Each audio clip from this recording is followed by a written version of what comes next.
Hey everybody, it is Nathan Selove, and I know that during Autism Acceptance Month I talked about how I wanted to do a You Might Be Autistic If video, and today we're getting back to our regular, fun, exciting advocacy videos, and we're going to introduce you to my father, Ramon Selove.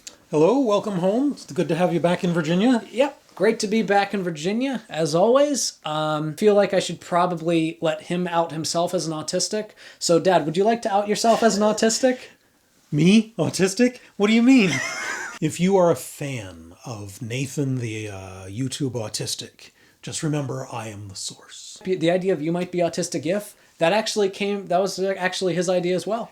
Yeah, I had seen Jeff Foxworthy and thought you could do it better. For those of you that have not seen any You Might Be Autistic If videos, these are all comments that were left by viewers, and we're going to read them, we're going to react to them, we're going to laugh at them, and we're going to have fun. And the point of this video is both to celebrate the ways in which autistics are unique and laugh at them, because autistics have a lot of funny tics and quirks. You know, it also gives us a chance to talk about how autistics are different. Yeah. Because some of these apply to some of us and not others. And some of these differences important among our tribe too. Mighty Fool C, you might be autistic if you get stuck on a food and have to eat that same thing at least 4 times a week. I believe I've talked about this a little bit on the channel before, but I do have this morning routine where I make 2 eggs and 3 pieces of bacon, and I was able to do that every single day for most of the last 2 years of my life.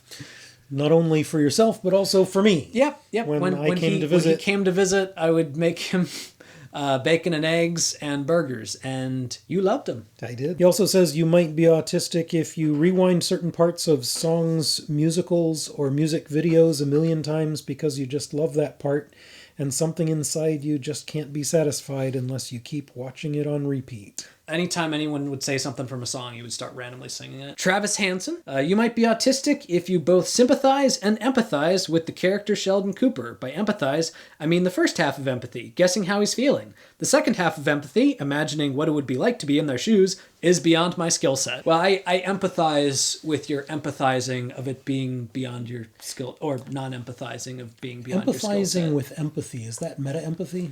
I think so. So I've got colleagues that talk about me as Lord Fairfax Community College's own Sheldon Cooper. There's one pretty funny response from Stoltum Stolto. You might be autistic if you hate when people compare you to Sheldon Cooper, which they do, frequently. He is a bit of an ass, but, you know, you can be too. Thank you. I will. So Michael Davis says, you might be autistic if you refuse to leave your room to go to the cafeteria when your suite mates are gone, because you always eat with them and you can't handle such a drastic change in your routine. I'm so used to cooking for my wife and setting out for my wife sometimes when she's not here. I forget to eat. It's not good when I forget to eat. It's not. You might be autistic if you report your suite mates over a joke that you thought was serious because you can't tell when people are being serious and when they're joking. Source of many misunderstandings. Yep. Sometimes Dad has had to just straight up stop joking in his class because it doesn't go well. I've sometimes done that.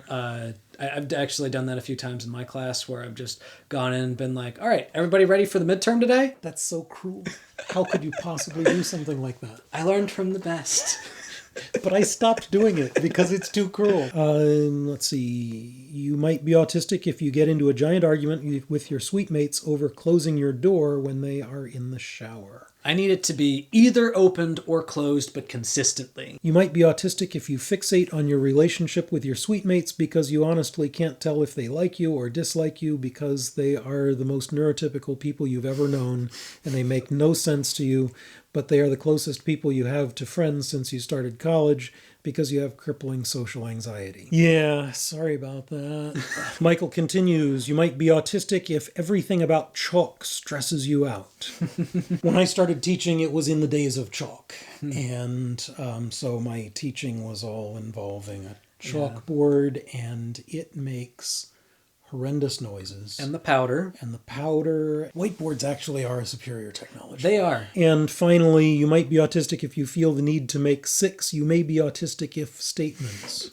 Well, that is completely okay. Wait, was it 6? You might be autistic if you felt the need to count those just to make sure it was 6. All right, this is from Sam Beng's daughter. You know you're autistic if you're at a cafe and know what you want to order, but then order something completely different because you get stressed. This is what marriage is really for. Yeah. So that if you're autistic, you can just have your spouse order for you. Shifty Clutch says you might be autistic if you put blankets over all the windows in your bedroom because light sensitivity is an issue. Outside, I really have a problem with sun in my eyes, and I can't stand sunglasses. Sunglasses bother me.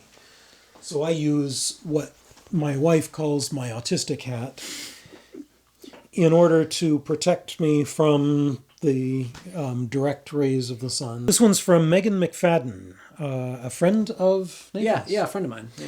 You might be autistic if you don't laugh at any of your family's jokes, but then laugh hysterically for no reason. You know that scene in Shrek where they're walking to the castle and they see the castle? And then Shrek looks over at Donkey and says, you think maybe he's compensating for something? As a kid, I didn't get that joke. And then one day, I was like, it was like when I was just sitting in class and I was thinking about it, and I just burst out laughing in the middle of class over a movie that I hadn't seen in like 6 years. Sometimes I laugh because I have this chain of connections, and I think of something really funny. And for some reason, the other people... They don't get the connection. They don't get those connections. Do you try to explain the connection to them? You think that's why they didn't get them?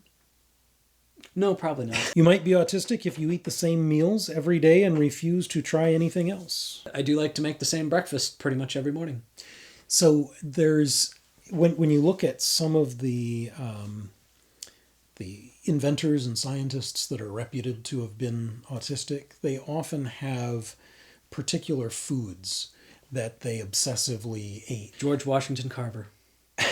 He had to have been autistic. :5, comma. You might be autistic if you don't make vocal noises when you're alone because your voice gives you a migraine. No, I kind of like the sound of my own voice. Yes, you do.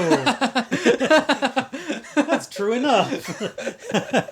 And also, you might be autistic if you watch the same TV show for months on end. I binge shows. Sometimes it's because I started watching it and I feel like I have to finish. In fact, one time I hurried up to watch the rest of a season of a show before the new season was released because I didn't want to have to watch it anymore. And if I could just finish watching all of them before the new season showed up, then I could quit and it would be all right. So Delilah Hart says you might be autistic if you work in retail. You see a customer whose obituary you could have sworn you read, and you say to the customer, "Wow, I thought you were dead." That's a good one. So it's probably better than "Wow, I hoped you were dead." Loop Duplicate says, you might be autistic if you scream something at the top of your lungs because it's a normal stim, but then realize that you left the front door open for fresh air, and now there are probably neighbors wondering what the screaming is all about. It sucks that we have to have these limits on our stims, because when you find something that really works, oh man, you should be able to use it. Yeah. And yet, if it's so disruptive to other people... Kids, stim responsibly. Stim responsibly, thanks. Okay, Nicholas Baker says, you might be autistic when you listen to the same Disney songs over and over again. When I was 2 years old, it wasn't Disney, it was Peter Pan. I had a little record, and I listened to it over and over and over and over again. Drove my mother nuts. So Lisa Jo H. says you might be an Aspie if your fingers get stuck in your hair and have to be cut out because you twirled it for your stimming. When I first heard that, I was wondering, wait, cut your hair or cut your fingers? And then I realized it probably makes more sense to cut the hair. Probably. Nathan has always had fingers in hair, but it hasn't been his hair. It's been other people's hair. Yeah. He would do it to his mother constantly. Yeah. And sometimes to total strangers on a bus he thought... Okay. I thought it was my mother. I thought it was my mother. And it wasn't a total stranger. It was the mother of a friend of mine. And can I just point out that you were talking to your mother at the time that your fingers were in this other woman's hair? I have a very one-track mind. This next one is Isaiah Alvarado. You might be autistic if you own duplicate articles of clothing so you can wear one while the other is in the wash. Ooh, I have a lot of those. Yeah, don't you have like 5 of these? Wade Thomas says, you might be autistic if you have a huge interest in one certain thing and love it forever. So those special interests are an important characteristic. It's one of the diagnostic characteristics of autism. All right, and that's all of them. Thank you so much to everybody that commented those. We had a lot of fun with that. Thank you for guest starring on the channel. Glad to actually be on the channel after watching it for so long. Yeah. Welcome. I'm a fan. Oh, really? A subscriber. Oh, I really? Subscribed. He subscribed. You know, other people should subscribe too. Other people should subscribe. I've gotten a lot out of my subscription. Oh yeah? Yeah. Well, I appreciate that.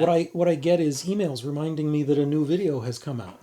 Well, if you did like this video, then please like, share, subscribe, and hit the bell. Hit the bell. If you hit the bell, then it notifies you when when a new video gets made, so you won't be missing anything. That's a great idea. In the meantime, thank you everybody for watching, and I will be seeing y'all next week. Thank you for loving my son.